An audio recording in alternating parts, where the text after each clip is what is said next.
Good afternoon, music world. John here from What's Spinning, here tonight to chat about this latest record from Greet Death. It's called Die in Love. If you don't know, Greet Death are an indie and shoegaze project based out of Michigan. They've been at it for a while now, and up until this point, I'm going to be real with y'all, they haven't really moved me that much. Their debut album, Dixieland, I thought it was really just kind of middle of the road. Tracks like Drag to Hell and Black Hole Jesus Christ showed a lot of promise, but overall, I felt like the record wasn't really doing anything to push the modern shoegaze sound forward. Plus, I just really wasn't that big on the vocals at first. But their follow-up, New Hell, I thought this was a big step in the right direction, albeit not perfect. The band started taking a lot more risks here and carving out their own unique sound in modern shoegaze. I wasn't telling everybody about it and writing home about it, but it was definitely enough to make me pay attention to the band more. However, lately, I have been pretty much really impressed with a lot of the singles leading up to this record that they've been dropping since late last year. And I will say, as far as my taste goes, this new record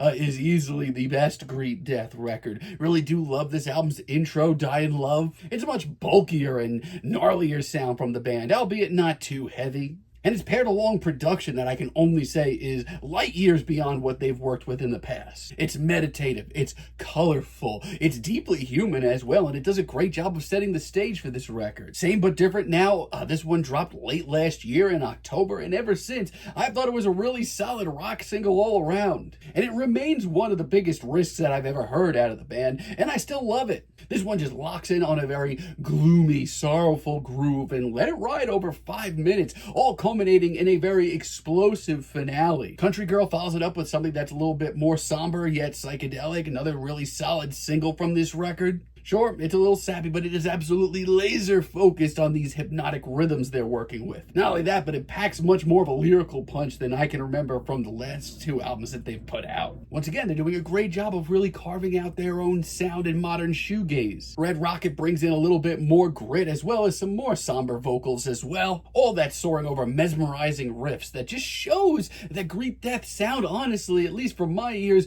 more unified and focused than ever. Not only that, but the guitar work across the whole first leg of this record is really impressive. Hell, the first half of this album is really impressive. Now, I will say in the later moments, things get slightly more spotty. Like August Underground, for example, this one really kind of got me out of my groove, sadly. It's sluggish, it's overly sappy, and it's the kind of lifeless track that modern shoegaze does not need any more of, trust me. Not only that, but it's missing that human spark that made this first half of this record so much more memorable. And motherfucker, I'm sorry, but I'm still not into it. It was dropped as a single a while back, and it really wasn't hitting me then. It's not hitting me much harder now. It's like all of this album's elements cranked up so loud that it honestly misses the purpose. It's so sappy. It's so washed out. And the timid vocals that pop in with it just make this whole thing collapse. And Love Me When You Leave, as a finale, it's okay. It's certainly not the worst track here.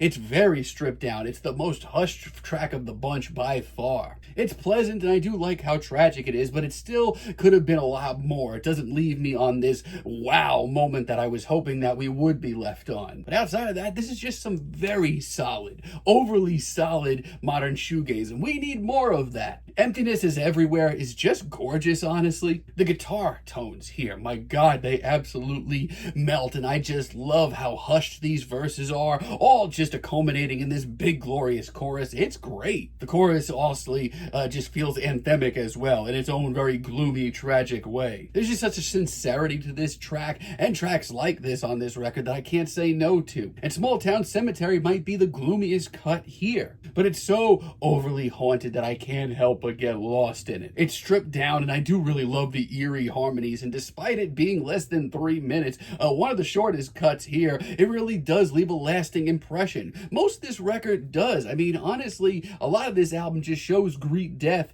kind of fixing a lot of the issues that I've had with their music in the past. Lyrically, it's a whole lot more compelling. The raw human emotion is absolutely on display, and production-wise, instrumental-wise, they sound more laser-focused and unified solidified than ever. I just hope that they don't slow down with experimenting in the future, because while I do really enjoy this, I think that their next project could be even bigger and better. But for now, this is very solid. I'm feeling a very strong 7 on this album, but let me know what you all think down below. If you like the video, be sure to give us a like, give us a subscribe, and let me know down below what you would like for me to chat about in the future. And until next time, have a great day, friends.